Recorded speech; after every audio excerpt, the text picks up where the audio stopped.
Saber Direito desta semana traz o direito empresarial com a professora Juliana Nascimento. Nas 5 aulas, ela fala sobre compliance e integridade, governança corporativa e as principais leis brasileiras e internacionais anticorrupção. Sejam bem-vindos ao nosso último encontro. E nesse encontro nós vamos tratar acerca dos demais pilares do programa de compliance, lembrando que na nossa última aula foi abordada acerca do compliance, o seu conceito, as suas principais características e acerca dos pilares do programa de compliance, tanto o comprometimento da alta direção quanto a autonomia do programa de compliance e o papel do compliance officer.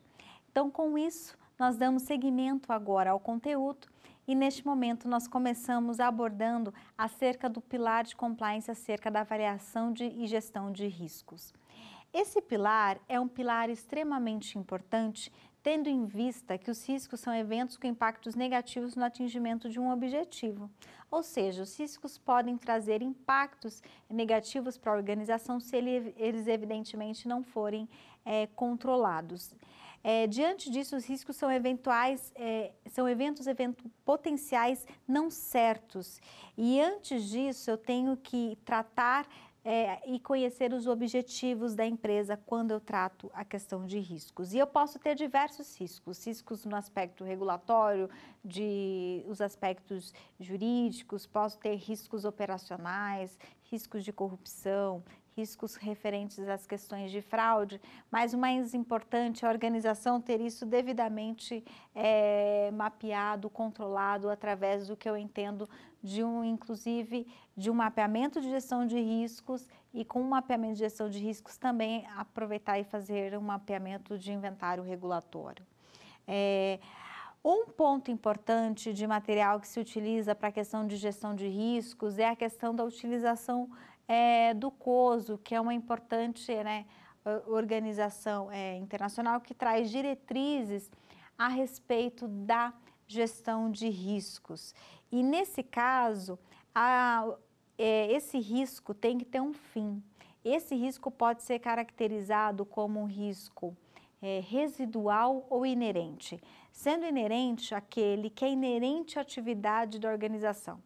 Ela pode mitigar, tentar minimizar o seu impacto, mas é inerente à sua atuação. Já um risco residual, eu já trato de uma forma diferente. É um risco que eu posso ter controle, que vai ser residual, mas eu tenho realmente uma minimização dele. Então, eu tenho que entender sobre todos esses aspectos. Num contexto um pouco mais contemporâneo, eu vou ter diversos riscos a refletir quando eu penso numa organização como um todo. Eu tenho risco operacional, eu tenho risco regulatório, risco trabalhista, eu tenho risco de segurança cibernética. Nós estamos tratando agora de um mundo totalmente digital. As organizações têm trabalhado de forma digital, então a questão da segurança da informação e da cibernética é uma questão muito importante. De terceiros, um risco efetivamente de políticas e procedimentos adequados, prevenção à lavagem de dinheiro, proteção de dados. O tema é de tão relevância que atividades como o PROCON tem atuado nas organizações com base no Código de Defesa do Consumidor, questionando diante dos vazamentos. Então, esse também é um risco muito importante agora numa era um pouco mais digital. Riscos financeiros eu também tenho que devem ser observados, de direitos humanos, de diversidade e entre outros, além de conflito de interesse, informações privilegiadas que realmente têm que ser controlados através de medidas e procedimentos que sejam evidentemente mais apropriados.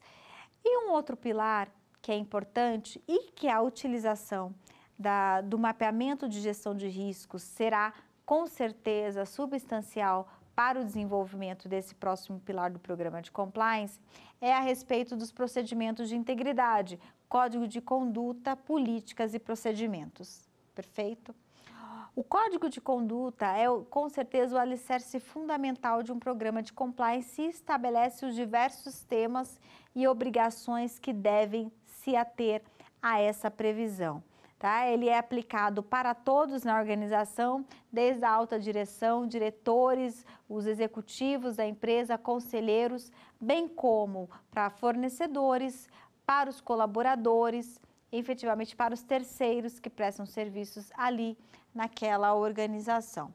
O código deve ser elaborado de acordo com as estratégias da empresa, de acordo com a missão, visão, valores, deve realmente consubstanciar de uma maneira muito clara e muito objetiva quais são os deveres e obrigações ali que quem está se relacionando com essa organização deve efetivamente ter. E quando eu falo de código de conduta, tenho que sempre me recordar que a escrita dele tem que ser uma escrita muito fácil, de um português muito fácil, muito acessível. Ele também, diante de multinacionais, empresas que têm atuação em outros países, deve ser escrito na língua de acordo com os países de atuação dessa organização. Se é uma organização que atua em países de língua espanhola, de língua inglesa, do inglês, tem que ter nesses dois idiomas também. E entre outros, de francês também desenvolver esse documento. Temos diversos códigos, ele começa normalmente com uma mensagem do presidente do conselho de administração, tem que ser objetivo e tem que trazer pontos relevantes de reflexão. Vou tratar conflito de interesse, vou tratar direitos humanos, saúde e segurança do trabalho, compromissos da organização com relação a direitos humanos, vou tratar relação de assédio moral, vou tratar comportamento na empresa, vou tratar assuntos, por exemplo, de utilização da ferramenta da empresa, se eu posso ou não utilizar um telefone, como eu utilizo, eu não posso usar questões dos aparelhos da empresa para fins privados, a questão do acesso e como isso pode acontecer, a segurança da informação, a questão dos dados da empresa, dos documentos, das informações que esse profissional tem acesso, tem que guardar o sigilo, a confidencialidade de questões estratégicas, não passar para pessoas de fora da organização segredos estratégicos da mesma, de modo que possa trazer um prejuízo para ela. Então, o código de conduta vai delinear todos esses pontos. Além do seguinte, eu posso receber brindes e presentes? Se posso, até que valor? Eu tenho que estar ali escrito, e isso aplicado para todos de forma igualitária, tanto colaboradores quanto diretores. O valor ali instituído tem que ser equânime, tem que ser aplicado de forma igualitária para todos. Se não posso receber, se posso receber somente brinde institucional. Um ponto importante, relacionamento com agentes públicos, como que deve ser o relacionamento? Tem que se pautar como tem que ser o comportamento mediante uma relação com o agente público. Então, todas essas diretrizes têm que realmente estar ali previstas efetivamente.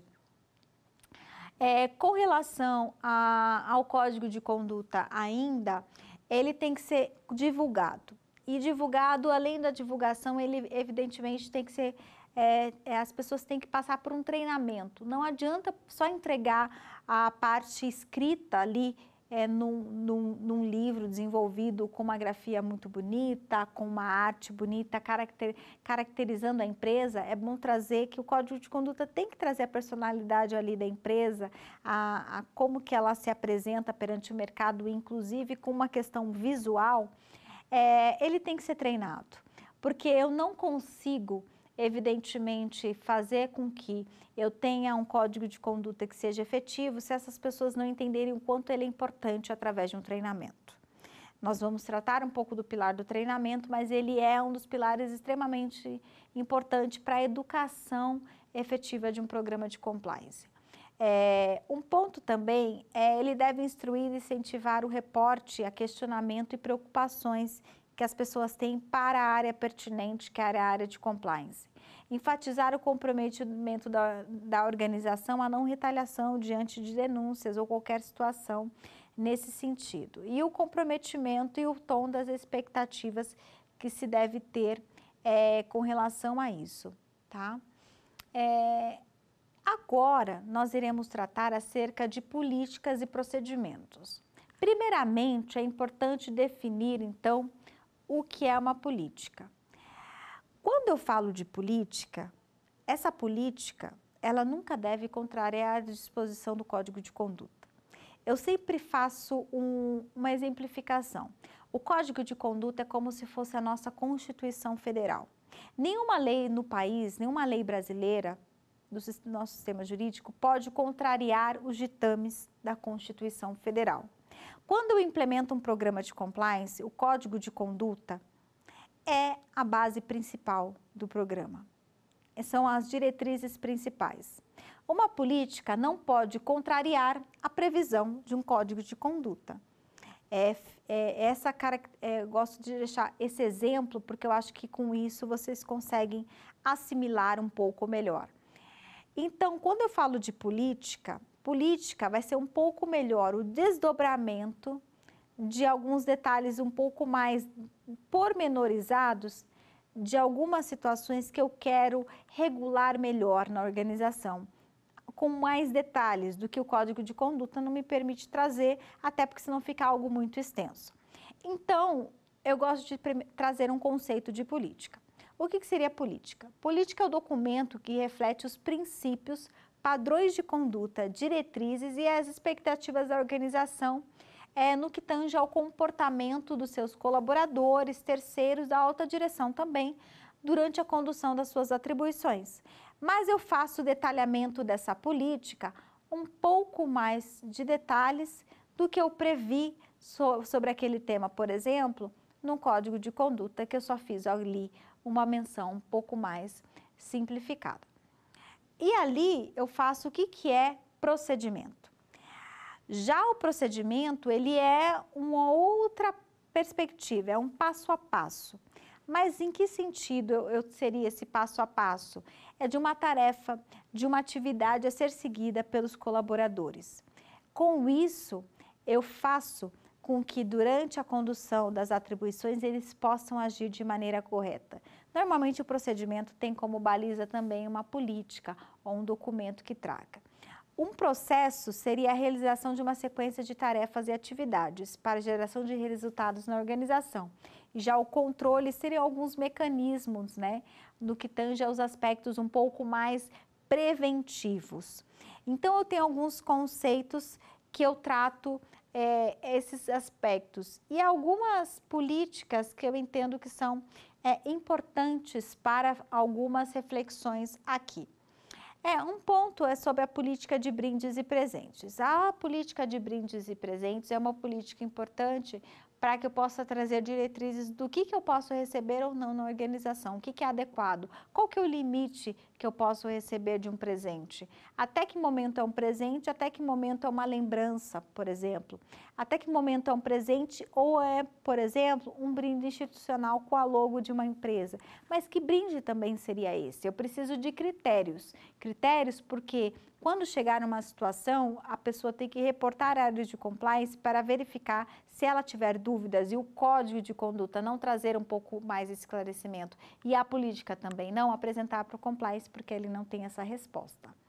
Então, as políticas trazem essas diretrizes. Uma outra política também importante é a política anticorrupção, que ela deve abranger as principais diretrizes do tema de compliance e anticorrupção e principalmente com relação à questão de relação com os agentes também públicos, a questão do pagamento de viagens, a questão dos agentes, as funções efetivamente e as questões de corrupção. Uma outra política importante, nós tratamos muito acerca desse tema, é a política de conflito de interesses. Por quê? Porque eu tenho que realmente trazer balizas para colocar imparcialidade na organização, para assegurar alguns pontos para a atuação de forma muito objetiva e inidônea. Outro ponto também, que é uma questão bem crítica, é a questão das viagens. Até que ponto eu posso fazer uma viagem, que tipo de recibo eu posso apresentar, que tipo de refeição eu posso fazer que é adequada. Nessa refeição, quais questões que não são adequadas ter ali, porque a organização não tem que pagar certas questões. Então, assim, a empresa vai ali balizar as suas regras daquilo que ela aceita receber e aquilo que ela não aceita. Quais são os limites financeiros para isso, e o que o colaborador tem que apresentar. Um outro ponto bastante crítico que a política também pode desenhar, a questão das doações e patrocínios. Por quê? Porque muitas vezes acontecem nas organizações um pouco sem controle. Eu não sei para quem eu estou fazendo a doação, ou quem eu estou patrocinando. Às vezes não é uma empresa idônea, você não sabe os fins para que vai ser utilizado aquele dinheiro do seu patrocínio de doação, porque você não fez uma análise prévia, lembra da due diligence referente a essa pessoa.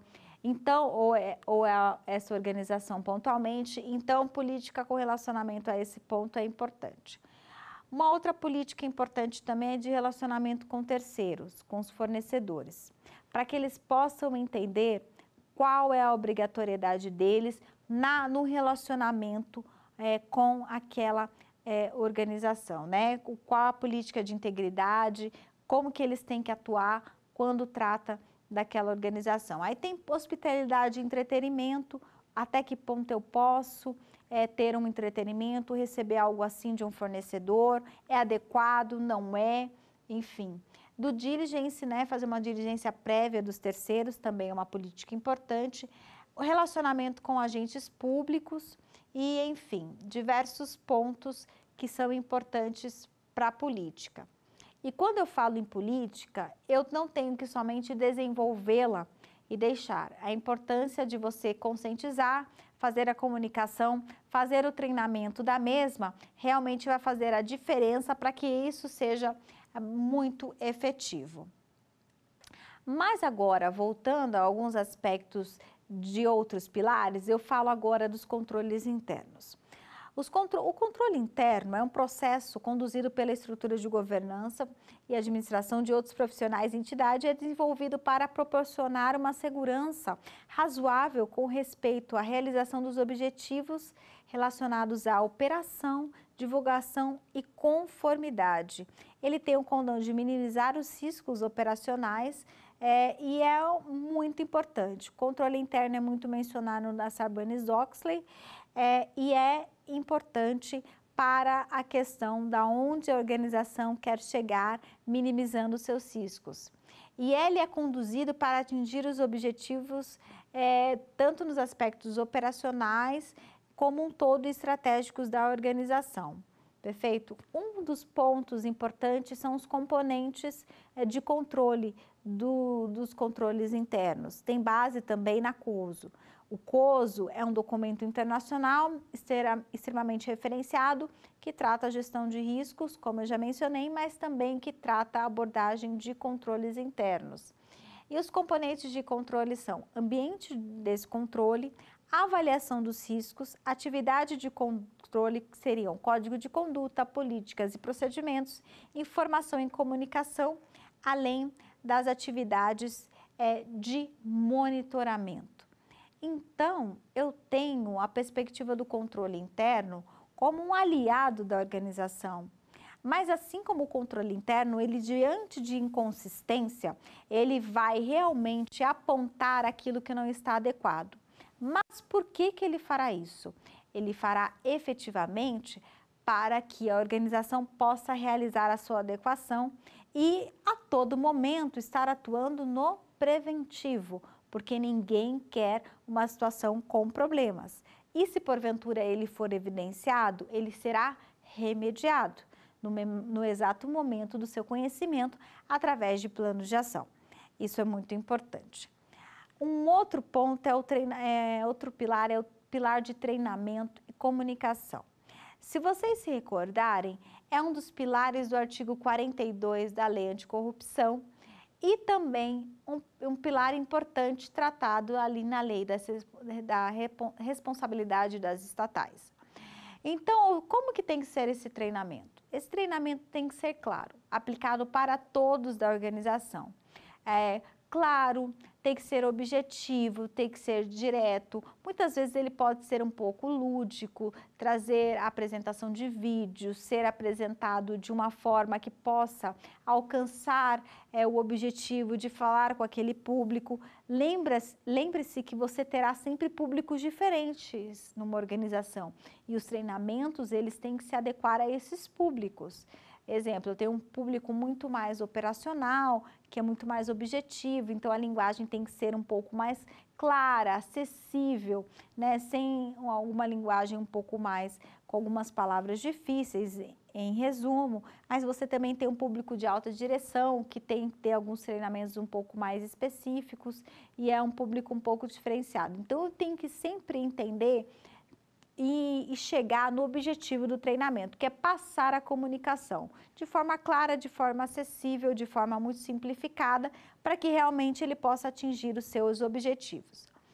Além disso, ele deve ser realizado não somente colaboradores internos, mas também ele deve ser realizado para os seus terceiros.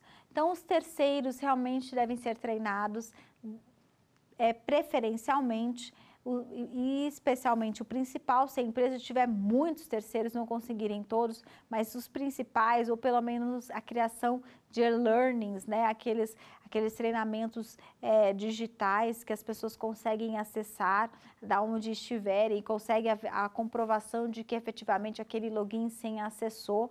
Muitas organizações que têm um número muito grande de colaboradores já têm se utilizado disso, muito embora eu tenha uma preferência especial por treinamento presencial. Porque eu acho que acaba tirando dúvidas e sendo um pouco mais efetivo, mas os recursos online são extremamente válidos e também acabam sendo efetivos, tá? Então, realização de palestras, de workshops, entre outros pontos, e treinamento com disseminação de conhecimento. E o compliance ele vai observar uma questão também, a cultura das pessoas e a cultura dos países da onde essa organização está implementando o seu programa. A organização pode ter diretrizes gerais de um programa de compliance a nível global, como muitas delas têm na prática. Mas o que ocorre? Eu tenho que adequar um pouco a transmissão desse conhecimento à minha cultura, para que esse treinamento, o que eu estou passando e a implementação do próprio programa de compliance possa ser aderente à realidade daquele país e à cultura daquelas pessoas. Porque não adianta eu criar algo muito fora que ele realmente não vai ser efetivo e as pessoas não vão conseguir assimilar a importância de trabalhar acerca do tema e de se comprometer com ele. E com isso, eu tenho que fazer um material que seja contínuo. Perfeito? Eu faço um treinamento agora, tenho que ter um plano de treinamento para dar continuidade na revisão dessas informações, porque o treinamento ele é muito importante para a mudança da cultura empresarial e para realmente uma mudança para uma cultura de integridade, de compliance. É ele que vai trazer a conscientização. É o contato com o compliance officer que vai trazer a empatia, que é um ponto muito importante. O compliance officer tem que ser uma pessoa extremamente séria, correta nas suas ações e decisões, mas ele tem que ter empatia, de modo que as pessoas se aproximem dele e criem confiança em acreditar que aquele profissional é um profissional da ética e da integridade na empresa e que está ali para contribuir para uma empresa melhor para todos. Perfeito? Um outro ponto que eu gostaria de abordar, como um outro pilar, é diligência de terceiros. Esse pilar é um pilar muito importante, é um pilar que eu vejo como crucial para uma proteção por parte das organizações de verificação com quem ela se relaciona. A diligência de terceiros deve ser realizada com fornecedores, prestadores de serviços, agentes e pessoas nos quais são importantes que a organização vai e tem o objetivo de manter um relacionamento efetivo, tá?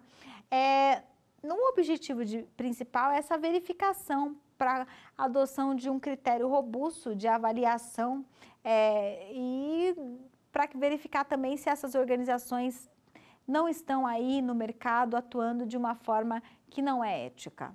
Porque se a sua organização tem um comprometimento com a ética, você não vai querer ter negócios com empresas ou organizações que não têm esse comprometimento, porque isso pode macular efetivamente a sua imagem.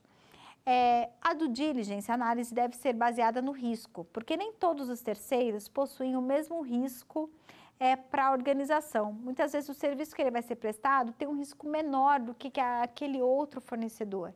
Então, a classificação da análise da due diligence pode ser verificada de acordo com o tamanho da organização e a complexidade do serviço que será prestado. Somente num aspecto de não burocratizar efetivamente o processo, mas sempre deve ser realizado e principalmente nas principais verificações. Quanto mais complexo eu tenho o negócio, mais envolvendo alguns valores importantes, mais detalhada tem que ser a verificação desse fornecedor, dessa relação, dessa organização. Sempre se recordando isso, porque eu sempre tenho um impacto importante na empresa. A due diligence, ela tem que fazer sentido, né? Não pode ser só um processo para burocratizar, de forma alguma. Ela tem que trazer um sentido de proteção para a organização. Deve ser consistente, avaliando o risco envolvido, registrando todas as etapas da análise, isso é importante. Eu já mencionei sobre reporte, eu já mencionei anteriormente a respeito da importância de se consubstanciar tudo num único documento. Por que isso? Porque isso é importante para que eu tenha tudo efetivamente registrado. A área de compliance, ela tem que ser uma área que deve registrar tudo que ela desenvolve, de modo a trazer a consistência da sua atuação. Ela deve declarar que está submetida à lei anticorrupção e ao Código de Conduta, através de cláusulas anticorrupção que eu já mencionei, que são de extrema importância para essa nova concepção dos terceiros. A atualização dos aspectos contratuais são aspectos extremamente importantes a se refletir e trazer. A atualização por parte de todos os contratos, sejam eles através de aditivos, seja eles através de uma nova minuta, mas realmente fazer esse compromisso. E hoje, grande parte dos profissionais da área do direito, eu observo que já estão se atentando à importância, efetivamente, de incluir essas cláusulas nos contratos que possuem no aspecto empresarial. Agora, nós iremos tratar de um importante tema, o canal de denúncias. Como isso funciona? Muitas pessoas se questionam qual é a efetividade do canal de denúncias. O canal de denúncias é um instrumento muito importante para a identificação de algumas situações internas na empresa. Muito embora as pessoas possam saber de algo, mas às vezes não têm um conforto de compartilhar sem o instrumento. Por isso que se recomenda que o canal de denúncias tenha uma gestão externa de um terceiro, de uma empresa terceira que vai receber essas denúncias e vai repassá-las internamente para a organização após a sua análise para o comitê, normalmente é o comitê de ética que é instituído, com pessoas da organização que vão tratar a denúncia, incluindo o compliance officer. E o que eu trago nessa questão do canal de denúncia? A possibilidade do anonimato, perfeito? E também a questão da proteção, né, do denunciante de boa-fé. Inclusive, a lei anticorrupção trata isso, da não retaliação. E também a possibilidade de pessoas colocarem ali, né, se declararem, né, declararem a respeito daquela denúncia e automaticamente indicarem quem fez a denúncia. Não há problema, mas por quê? Porque ela acredita que aquela área de compliance não irá trazer nenhuma questão para ela que possa ser significando uma retaliação por ela ter feito isso. Pelo contrário, o programa tem que assegurar a proteção dessas pessoas, mas também verificar se essa denúncia é pertinente, se essa denúncia talvez não seja um outro problema na organização e se realmente ela é verdadeira. Uma coisa que deve ser muito vedada e tratada com relação nos treinamentos é a questão do denuncismo, a denúncia feita de má fé para prejudicar outras pessoas. Assim como a consequência de uma situação indevida deve ter a sua consequência diante de violação, o denuncismo também tem que ser caracterizado como uma violação. Eu não posso usar qualquer outro instrumento de integridade para prejudicar outrem, em nenhum momento. Isso deve ser aceitável pela área de compliance. Então, ele pode ser anônimo ou identificado, o canal de denúncia, telefone, e-mail, página na internet, com protocolo do denunciante. Normalmente, um protocolo para que ele, mesmo sem a sua identificação, ele ter feito uma denúncia anônima, acompanhar os procedimentos de resposta para ele a respeito da denúncia ali tratada. Com relação aos aspectos, né, da área pública, se utiliza muito a questão das ouvidorias nesse sentido. E o que acontece? O canal de denúncias, ele tem que ser aberto a todos os públicos da organização, desde diretores, executivos, alta direção, até os colaboradores terceiros, sócios, pessoas em geral, clientes. Então, devem ser abertos para todos numa organização. A Associação de Fraudes, a CFE no mundo, ela identifica que o canal de denúncias foi o instrumento que mais identificou fraudes. Lembra lá atrás que nas outras aulas que nós mencionamos acerca das fraudes no mundo? O canal de denúncias foi um importante instrumento para que se possa identificar algumas situações que não são adequadas dentro de um contexto da organização. Com relação à legislação pertinente que fortalece esse tema, nós temos o decreto 8.420, que é a lei anticorrupção, que traz ali no seu inciso 10 a previsão do canais de denúncia aberto, amplamente divulgado a funcionários e terceiros como mecanismo destinado à proteção aos denunciantes de boa-fé. Tem também a lei de responsabilidade das estatais, que eu já mencionei aos senhores, que traz a previsão do canal de denúncias que possibilite o recebimento de denúncias internas e externas relacionadas ao descumprimento do Código de Conduta, políticas e procedimentos daquela organização. Tem a resolução do Bacen, do Banco Central do Brasil, a 4567, que menciona a necessidade e a obrigatoriedade de uma comunicação disponibilizada a funcionários, colaboradores, clientes, usuários, parceiros ou fornecedores que possam reportar, sem a necessidade de se identificar, situações de indícios de ilicitude de qualquer natureza na instituição. Então, vejam, tem um apontamento acerca do anonimato, é bem importante. Tenho também uma lei 13.460, que trata da participação e proteção e defesa dos direitos do usuário de serviços públicos da administração pública, que também vai tratar acerca de você ter a possibilidade de fazer uma manifestação. Tem a lei 13.608, que dispõe, né, do serviço telefônico de recebimento de denúncias sobre recompensa por informações que auxiliem nas investigações policiais, entre outros pontos, falando ali a respeito, né, do Disque Denúncia como um importante ponto também. E eu ressalto a resolução 443 da Agência Nacional de Saúde Suplementar, em que no modelo avançado de governança, na proposta da agência, também indica a questão do canal de denúncia como um tema muito importante e que deve se pautar para uma governança avançada nas operadoras. Agora, tratando de canal de denúncia, nós vamos tratar de um outro assunto, que é a consequência do canal. As denúncias. Dessas denúncias, o que eu faço com elas? Como que eu posso entender e até que ponto eu posso ir, né, na avaliação delas?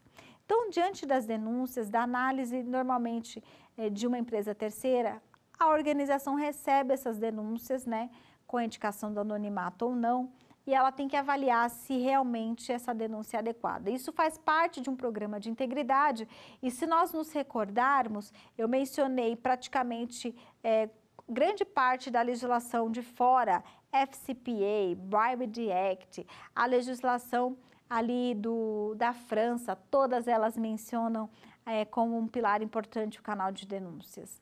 Então, não é uma questão que só estamos tratando aqui numa lei anticorrupção brasileira. Pelo contrário, os tratados internacionais também corroboram nesse sentido de você ter mecanismos, e é um mecanismo, um instrumento de evidência no que tange as questões de fraude. E um ponto importante é como tratar. Recebendo as denúncias, eu tenho que ter sigilo. Os profissionais que vão atuar no comitê de ética, eles têm que assinar um termo de sigilo e confidencialidade das informações que eles vão ter acesso e das tratativas que eles têm. Por quê? Porque muitas vezes podem ocorrer situações que sejam um pouco mais delicadas e que eles não podem compartilhar com outras pessoas em geral e também não pode compartilhar com outras pessoas da organização até que isso realmente seja verificado de uma maneira adequada. Então, a questão da confidencialidade é muito importante, um instrumento que deve ser assinado, porque realmente ele tem que trazer as obrigações referente ao papel daquela pessoa e as suas obrigações. Tem que levar a um procedimento que tem que ser adequado. Então, tem o reporte do relato, esse registro chega para o canal, eu tenho que verificar e classificar essa denúncia, qual vai ser a tomada de decisão, qual vai ser a verificação que eu tenho que verificar e qual vai ser um plano de implementação e monitoramento. Ela é adequada ou não? Tem que fazer um relatório do que eu identifiquei, se essa denúncia é adequada ou não, se ela é pertinente. Então, o aspecto da investigação tem que tratar isso, mas sempre lembrando que uma investigação interna, ela tem os seus limites, respeitando muito as pessoas que estão sendo ali verificadas, porque nem toda denúncia é uma denúncia verdadeira e ela tem que ser verificada com um pouco mais de cuidado, perfeito? Essa é uma questão bem importante. E desse reporte, isso tem que ser passado para os locais pertinentes, né? Passado o índice dos indicadores de denúncia, a verificação se eram realmente uma denúncia efetiva ou se era um problema muitas vezes relacionado à gestão da área, de relacionamento entre as pessoas, acaba isso acontecendo, que não é nada que acaba sendo uma denúncia, mas é um relacionamento entre as pessoas que gerou algum desconforto e a pessoa acabou utilizando o canal para isso, e aí é um ponto para reforçar a questão do treinamento, da boa utilização do canal de denúncias, e isso é bem importante. E fazer as apurações de todas as denúncias de uma forma muito adequada, de uma forma consubstanciada em relatório, para que isso venha a ser guardado, mas, claro, com sigilo e confidencialidade. Por isso que a sala da área de compliance tem que preservar a confidencialidade, garantir que sistemas robustos, né, pessoas não tenham acesso, pessoas não autorizadas tenham acesso a essas informações, proteger-se com relação a isso, tá? Pedir auxílio muitas vezes à área de tecnologia da informação, isso é muito importante para proteger a organização e essas informações internas. E nesse caso, diante da constatação de uma violação, vamos pensar aqui, um colaborador acabou fazendo uma violação. Primeiramente, eu tenho que ter uma matriz, né, de conduta já com relação a quais seriam as tomadas de decisão diante de alguns tipos de violação. Eu posso ter para os empregados, né, algumas medidas disciplinares, como advertência, né, pode ser verbal, de acordo com a verificação da gravidade do fato, escrita, suspensão, demissão com ou sem justa causa. Lembrando, eu tenho um aspecto de direito trabalhista, de direito do trabalho, muito importante observar.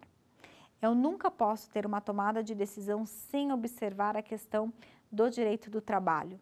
Seria adequada, de acordo, eu tenho que analisar a postura inadequada do colaborador e fazer uma baliza de um tratamento justo do que é adequado. Verificar até precedentes dele com relação àquele tipo de comportamento, se alguém já fez alguma reclamação e tomar muito cuidado na tomada de decisão. Eu vou aplicar o quê? Medidas disciplinares de cunho verbal, escrita, eu vou aplicar alguma suspensão, uma demissão com ou sem justa causa? Como que isso vai acontecer? Demissão sem justa causa você tem que ter muitos indícios e questões muito comprobatórias para isso, perfeito?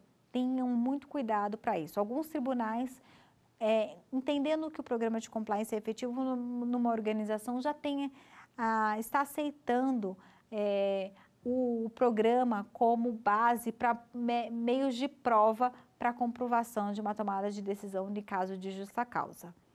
Está consubstanciado como meio de prova, relatórios e alguns pontos importantes que vão consubstanciar aquela demissão. Mas é muito importante um olhar na perspectiva do direito do trabalho e não se esquecer disso.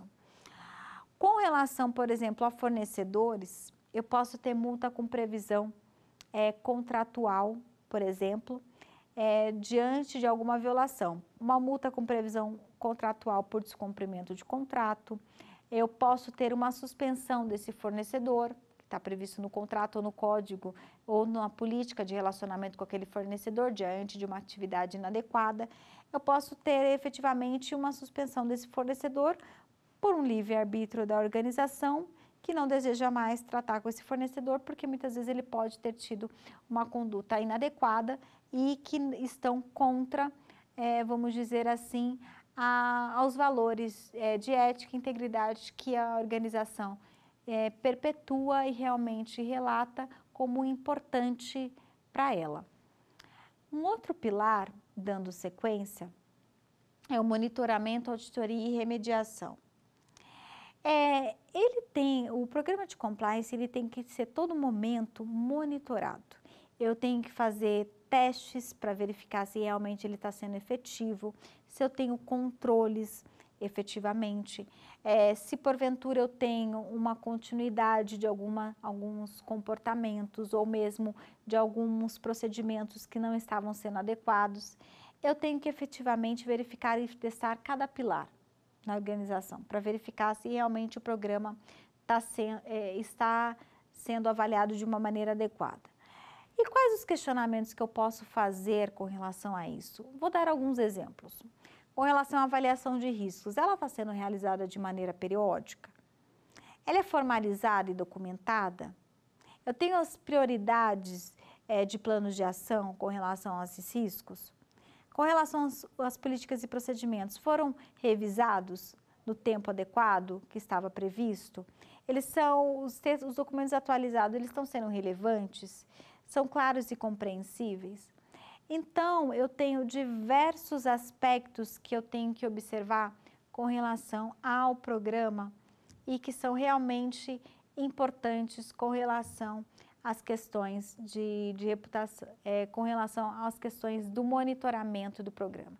Além de auditoria, porque o programa pode ser submetido a uma auditoria com relação, inclusive, aos seus processos, para verificar se os processos do compliance, os seus testes, o seu monitoramento está sendo realizado de maneira adequada.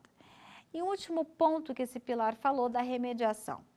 Eu tenho que ter uma ação certa e muito correta, vamos dizer o termo, assertiva, com relação à tomada de decisão diante de situações de ilícitos ou mesmo qualquer tipo de irregularidade. Por quê?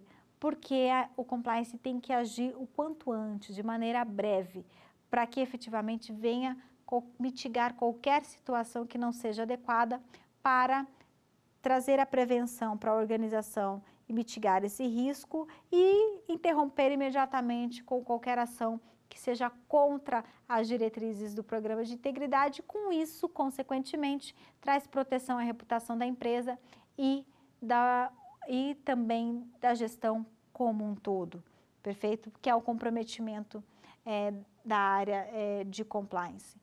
E ela vai tratar, e ela é muito importante para um aspecto que eu digo da perenidade da organização. Ela é importante para o marco reputacional da organização.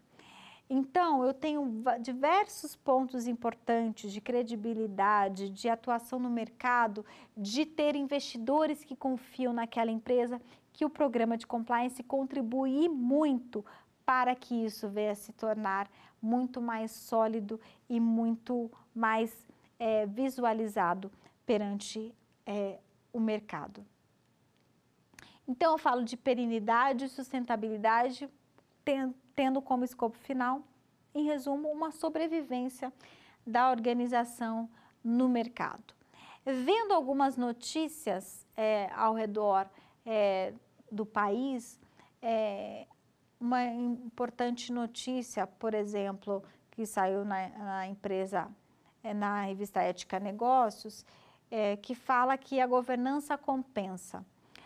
Os investidores estão dispostos a pagar mais por ações por empresas com boas práticas de governança.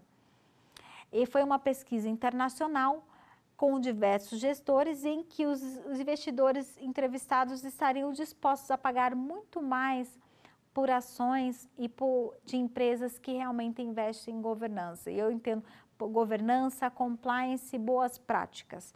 Então, eu tenho isso evidenciado em pesquisas internacionais com relação a isso. Então, eu tenho investidores dispostos a pagar mais pelas ações, tenho vantagem competitiva, eu agrego valor e faço também com que a minha organização seja um diferencial no mercado.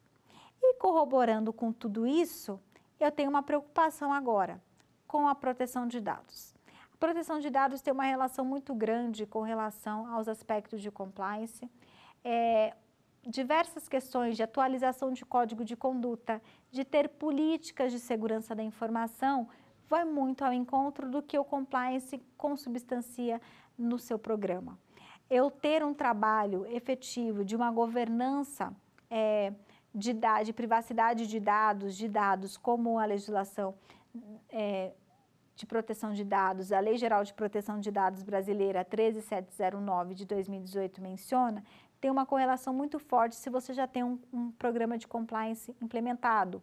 Ela fala de integridade, fala de transparência e essa é uma base importante do programa de compliance. Além de você ter controles internos, você ter também a questão do monitoramento e algumas organizações, além da legislação brasileira, estão submetidas também à General Data Protection Regulation, que é a GDPR, que é vigente desde maio do ano passado, de 2018, aplicado então para a União Europeia, para as empresas que atuam no território da União Europeia e podem chegar a multas, no caso do seu descumprimento, de 2% a 4% do faturamento global anual, de 10 milhões de euros a 20 milhões de euros, o que for maior.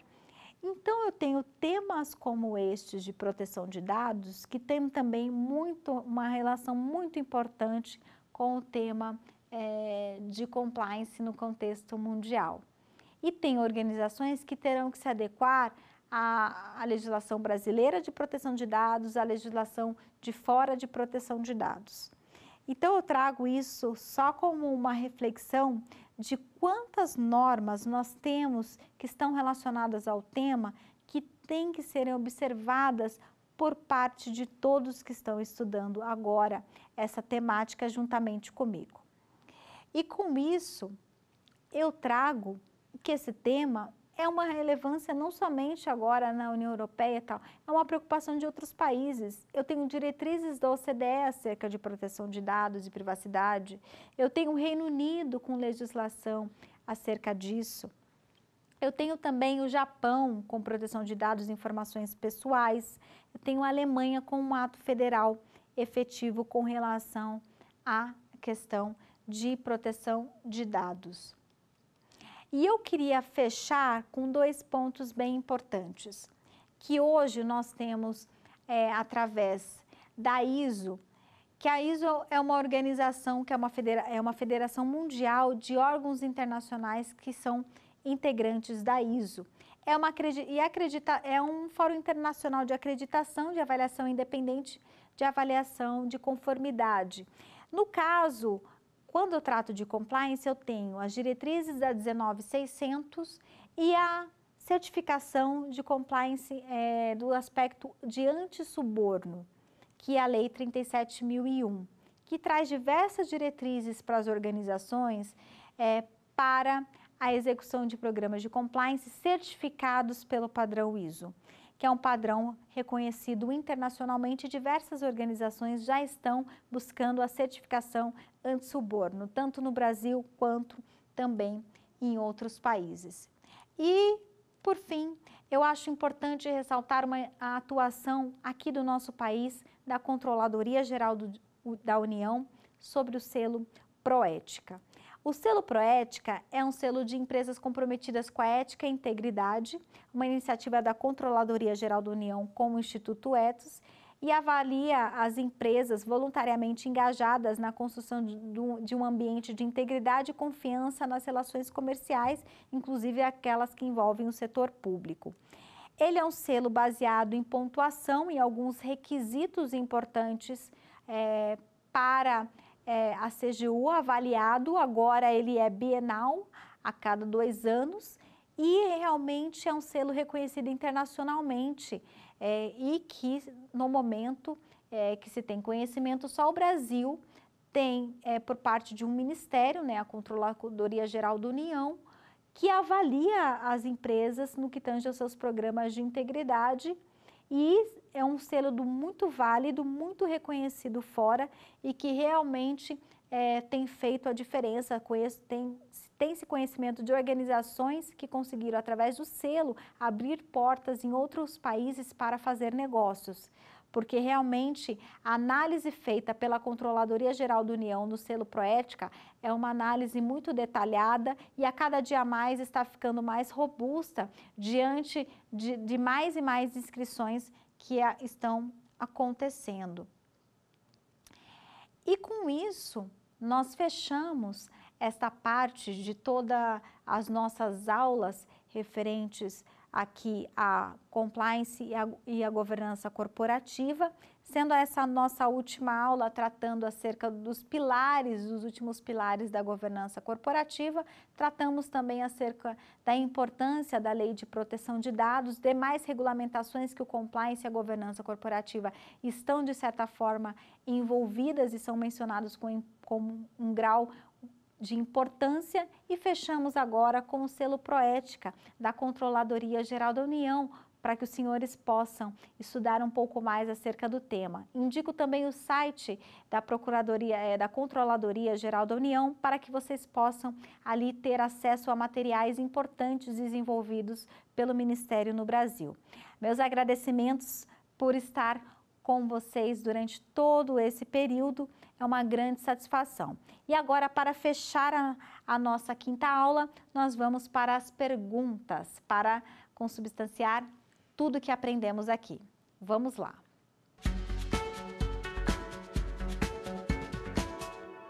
Então, primeira pergunta. Lembrando, o canal de denúncias, letra A, deve ser preferencialmente de gestão independente de empresa terceira e assegurar a confidencialidade e o direito ao anonimato e à não retaliação. Letra B, deve ser aplicado aos colaboradores somente. Letra C, deve ser aplicado aos fornecedores somente. E letra D, pode ser aberto sem qualquer confidencialidade. Refletiu? Qual você acha que é a resposta correta? Vamos ver? Perfeito para quem respondeu letra A. Preferencialmente com gestão independente, nós tratamos disso de empresa terceira, assegurar a confidencialidade e o direito ao anonimato e à não retaliação. Excelente para quem acertou. Vamos para o próximo.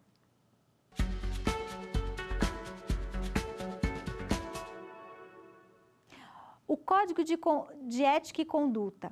Letra A. É documento fundamental do programa de compliance, devendo ser aplicado a todos na organização, inclusive a alta direção e todos que possuem relação com a organização, fornecedores e terceiros.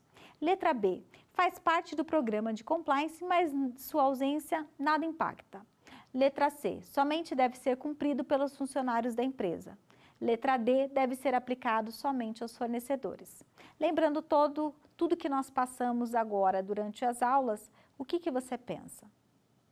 Vamos ver a resposta? Perfeito quem respondeu a letra A. É aplicado para todos na organização, independentemente de quem seja, e é um documento fundamental do programa de compliance.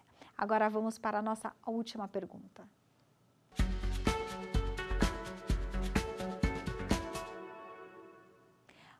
ministério responsável pelo selo Proética? Letra A, Ministério da Economia. Letra B, Ministério da Saúde. Letra C, Controladoria Geral da União. Letra D, Ministério da Educação. Lembra que tratamos desse importante selo para as empresas que estão engajadas na ética e integridade? Então, qual ministério é responsável por isso? Vamos ver a resposta? Perfeito para quem respondeu Controladoria Geral da União. Então, agora, diante das nossas aulas acerca de compliance e governança corporativa e todos os assuntos aqui pautados, encerro sobre o tema e fico à disposição para os alunos que quiserem um pouco mais se aprofundar acerca dessa temática. Excelente, minha gratidão pela oportunidade de estar com vocês todo esse tempo.